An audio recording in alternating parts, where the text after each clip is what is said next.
You're an entity that both is and is transforming.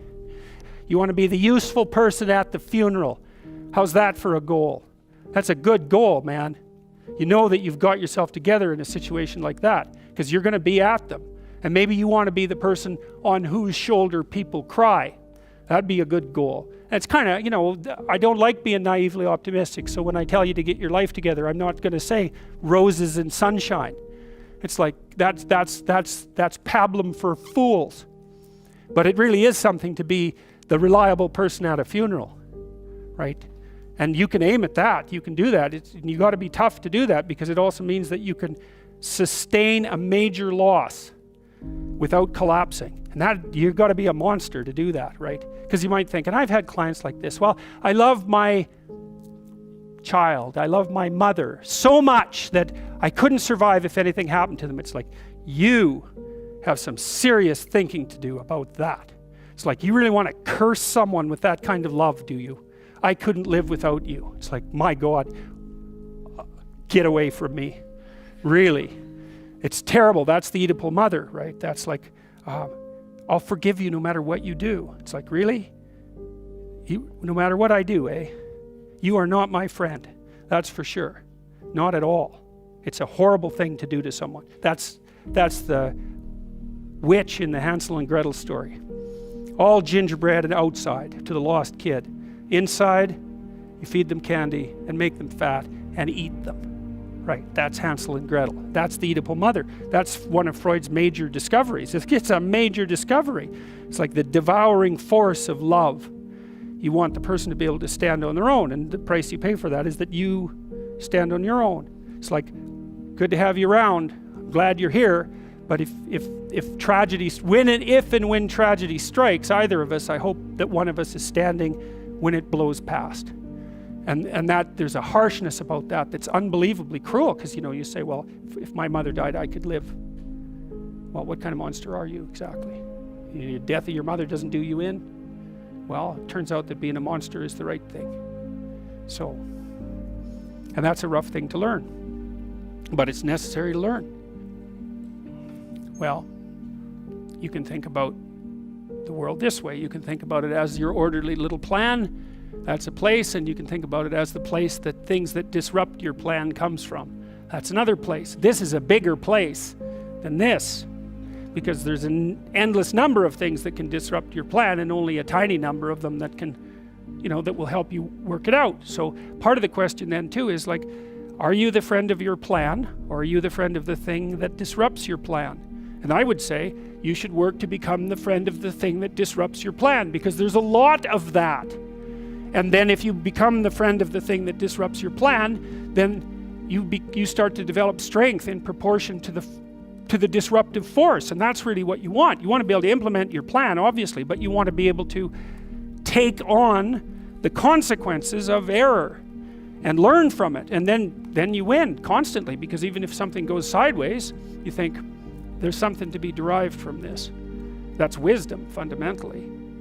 So those are the eternal domains, right? There's the domain of order.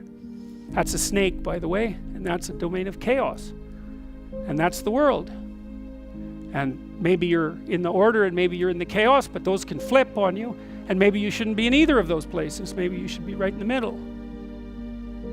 And that's where you should be, as far as I can tell. And I think this is another escape from postmodern nihilism, let's say. That's actually a real place.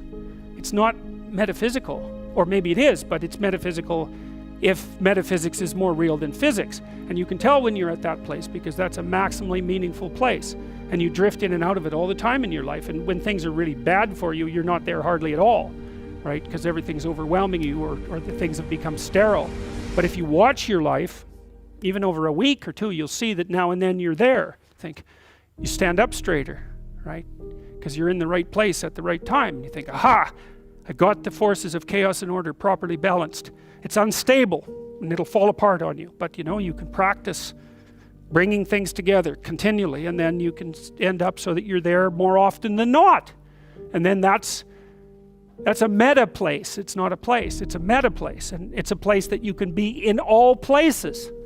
And it's not an illusion of any sort. It's the deepest reality. Your nervous system is always orienting is always orienting you to that place. Always.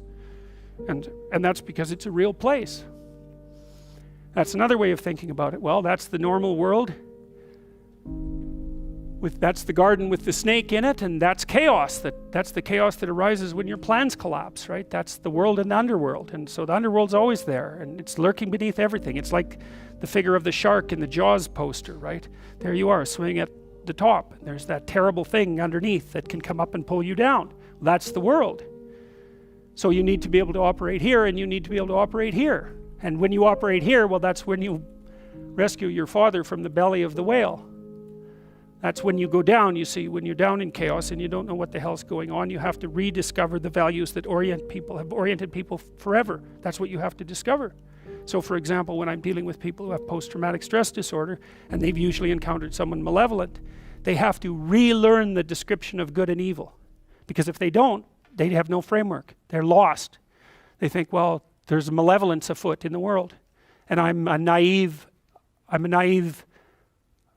a prey animal, a naive prey animal for the malevolence of the world. It's like, well, good luck functioning under that set of assumptions, man. You just do not recover from that.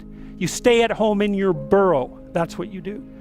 Well, you have to. You go down into that. You think, okay, well, malevolence is afoot. I better be the sort of person that can understand it and deal with it. And that's another reason why you have to transform yourself into a monster. That's the Jungian incorporation of the shadow. It's no bloody joke.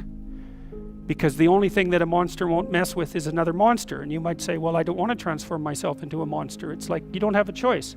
You can either be a pathetic monster, or you can be a monster with some power. Those are your options. There's no non-monster alternative.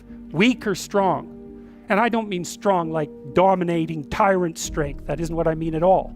I mean strength like functioning at a funeral strength. And that's a kind of monstrosity. And when you're down in chaos, that's what you have to rediscover. Well, that's partly what that means. You're lucky if you come back out. Remember, I told you the story of Jonah at the beginning of the course. It's like he had something to do and was refusing to do it. And so God pulled him down to the depths of being and threatened him with death. But worse, not just death, hell, really. Well, he decided it was better to come popping up back into the light and go do what he was supposed to do. Well, there's a reason that's the oldest story of mankind. As far back as you go into the archives of history, you find this story, right? And it's because, well, it's because not only is it because it's true, it's because it's true and everyone knows it's true, even though they don't know that they know that. This is the story too. It's the same thing. There's always a city. It's always enclosed, right? There's always people who inhabit it. There's always someone who's willing to notice that the dragon hasn't gone away. The skulls are still around. There's someone who's willing to come out of the fortress and take that on, right? And to perform the job of rescuing. That's an eternal story. Are you the city?